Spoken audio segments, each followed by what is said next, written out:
UGC के खिलाफ आज मथुरा में क्षत्रिय करणी सेना के राष्ट्रीय अध्यक्ष दादा राज शेखावत बैठे धरने पर। सोमवार की सुबह गोवर्धन चौराहे से लगाकर डीएम ऑफिस तक नजारा देखने लायक था, क्योंकि क्षत्रिय करणी सेना के राष्ट्रीय अध्यक्ष डॉक्टर राज शेखावत जी का काफिला किसी पीएम या फिर सीएम से कम नहीं था। काफिले में हुटर्स की आवाजें गूंज रही थी। जिला अध्यक्ष विजयपाल ठाकुर, आगरा मंडल अध्यक्ष गोविंद राघव, जिला प्रवक्ता विष्णु राठौर, मीडिया प्रभारी लकी यादव आदि सैकड़ों कार्यकर्ता मौजूद रहे और साथ ही किन्नर समाज भी सहयोग करने पहुंचा। डीएम ऑफिस पर बैठकर आज शेखावत ने धरना दिया, हनुमान चालीसा का पाठ किया। डीएम मुर्दाबाद जैसे कई तरह पूरी क्षत्रिय करणी सेवा द्वारा जोश में दिखाई दिए। डीएम साहब पीछे के दरवाजे से चुपचाप बगैर विज्ञापन दिए ही बाहर निकल गए और करीब आधे घंटे तक सिटी मजिस्ट्रेट साहब आए, जब जाकर उन्हें समझा बुझाकर डॉक्टर राज शेखावत ने यूजीसी के खिलाफ ज्ञापन लिया। और संवाददाता मिंटू सिंह मथुरा से खास खबर के साथ। कानूनी जो पक्ष है वो पक्ष जब सुप्रीम कोर्ट में गया, जब हम गए तो रोक लगी ना भाई। तो हमसे थोपा किसने? केंद्र सरकार की भाजपा सरकार ने हमें थोपा, तो वापस कौन लेगा?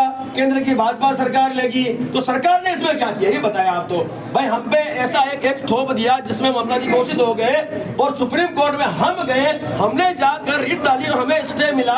तो ये तो हमारा एक मोर्चा था जो हमने संभाला, अभी आंदोलन का मोर्चा हमने संभाला। साथ ही हम लोग अभी जो सांसद है उनसे संपर्क कर रहे हैं, वो भी हमारा एक मोर्चा है। सोशल मीडिया के माध्यम से हम सामान्य वर्ग के नागरिकों को जागृत कर रहे हैं, हमारा मोर्चा है। और प्रिंट और डिजिटल मीडिया जो चौथा स्तंभ इस देश का, वो मोर्चा भी हमने संभाला है। क्योंकि मैं तो फौजी हूँ साहब, मैं तो सभी मोर्चों में खेलूंगा और मुझे तो सफलता हासिल करनी है। तो भाई फौज में यही सिखाया है कि भाई हर एक मोर्चे पे खेलो और उसी को पकड़ो जिसने गलती किसने की? भाई प्रधानमंत्री मोदी जी ने की, उनके सांसदों ने की, केंद्र सरकार ने की। तो हम भारत बंद क्यों करेंगे भाई? हम भारतीय जनता को परेशान क्यों करेंगे भाई? हम भारत की संविधान क्यों करेंगे भाई? नहीं करेंगे। हम तो उन्हीं को पकड़ेंगे जिन्होंने ये जो एक गैर कानूनी, जिसको कहेंगे गैर संवैधानिक एक गैजेट हम पर थोपा। तो ये बर्दाश्त हम नहीं करेंगे और न्याय लेकर ही मैदान छोड़ेंगे।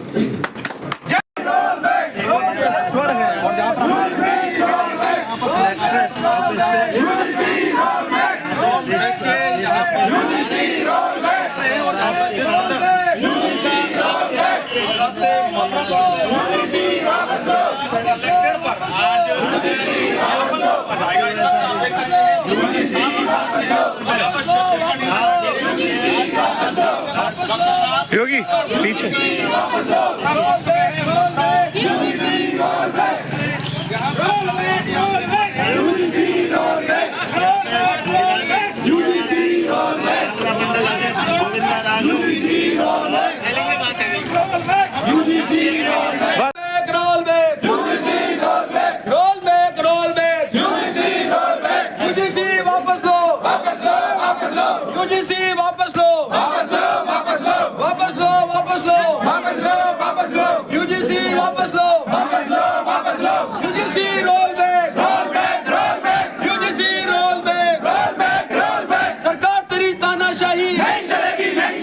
भाजपा तेरी तानाशाही नहीं चलेगी, नहीं चलेगी। नरेंद्र मोदी तेरी तानाशाही नहीं चलेगी, नहीं चलेगी। केंद्र सरकार तेरी तानाशाही नहीं चलेगी, नहीं चलेगी, नहीं चलेगी, नहीं चलेगी, नहीं चलेगी, नहीं चलेगी। तानाशाही नहीं चलेगी, नहीं चलेगी, तानाशाही नहीं चलेगी, नहीं चलेगी।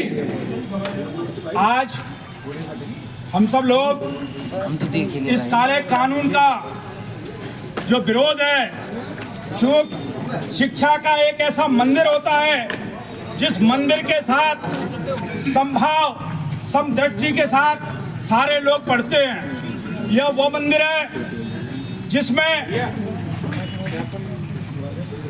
सारे समानता के भाव से, लेकिन सरकारों के द्वारा इस तरह का जातिगत भेदभाव उत्पीड़न का किसने बढ़ाया? सरकारों ने।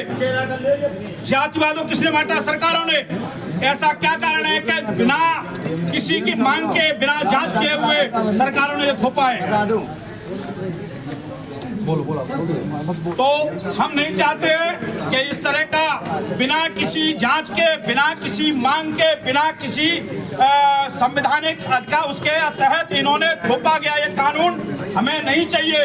और इस तरह जो सरकार जातिगत भेदभाव के द्वारा ये बांट रही है, यह इनके लिए बहुत बड़ा कुठाराघात है, क्योंकि बिना मांगा हुआ कानून ये जबरदस्ती सामान्य वर्ग को थोप रही है। सामान्य वर्ग वो प्रेरणा है जिसने 556 रियासतें दे करके और हमारे वीर महापुरुषों ने बलिदान दे करके इस आजाद भारत को जो है एक स्वर्णिम अक्षर में कहा है। हम वो प्रेरणा है जिन्होंने भारत की नींव सिंचित करके इस अखंड भारत को बनाया। हम वो टैक्स पे ही है जो कि भारत के नव निर्माण में सबसे ज्यादा योगदान है, तो इस टैक्स पे ही सर्व समाज का है। हम वो प्रेरणा है जो कि आजाद भारत की रक्षा के लिए हम सर्व समाज पहली कड़ी में पंक्ति में सबसे ज्यादा सहायता देने वाला है, तो वो क्षत्रिय राजपूत और सर्व समाज है।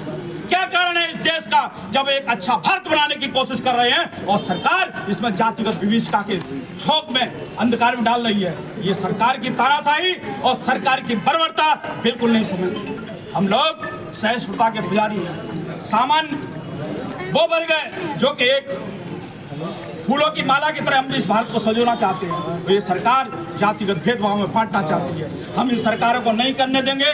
इस तरह का कानून बच्चों का भविष्य अंधकार में नहीं तोड़ने देंगे। जो एक रेस का घोड़ा जो दौड़ता है और उसके पैर में हथकड़ी को पैर में जकड़ दो, साकर डाल दो, एक गधे को आगे दौड़ाए, तो ये हिंदुस्तान सहन नहीं करेगा। ये सामान्य वर्ग सहन करेगा? नहीं करेगा। देखिए, विषय मुद्दे पे बात करते हैं। हम आज यहाँ पर आए हैं तो ये ज्ञापन देने आए हैं यूजीसी रोल बैक के लिए, और हम लोगों ने दिल्ली में एक महा आंदोलन का आयोजन किया है। सामान्य वर्ग के लोगों के द्वारा आंदोलन है, उसको लेकर ये यात्रा है, आमंत्रण यात्रा है, ज्ञापन यात्रा है। हम चाहते हैं कि हमारा डेलीगेशन यहाँ पे जो कलेक्टर श्री विराजमान है, उपस्थित है, उनको हमारा डेलीगेशन मिले और ये ज्ञापन उनको सौंपे, ताकि ये ज्ञापन श्री सूर्यकांत जी जो माननीय मुख्य न्यायाधीश है उन तक पहुंचे। ये ज्ञापन श्री ओम बिरला जी जो कि माननीय लोकसभा अध्यक्ष है उन तक पहुंचे। श्री नरेंद्र भाई मोदी जी जो माननीय प्रधानमंत्री महोदय उन तक पहुंचे, और श्री अर्जुन राम मेघवाल जी है जो माननीय विधि एवं न्याय मंत्री उन तक पहुंचे। श्री धर्मेंद्र प्रधान जी माननीय शिक्षा मंत्री उन तक पहुंचे, और डॉक्टर विनीत जोशी जी है जो कि अध्यक्ष है यूजीसी के उन तक पहुंचे, और यहाँ के मुख्यमंत्री योगी आदित्यनाथ जी तक पहुंचे। इसलिए यहाँ पर हम आए हैं। 8 तारीख का हमारा आयोजन है, उसके लिए मथुरा की समस्त जनता का जो नागरिक सामान्य वर्ग के वो सादर आमंत्रित है। भारत माता की जय।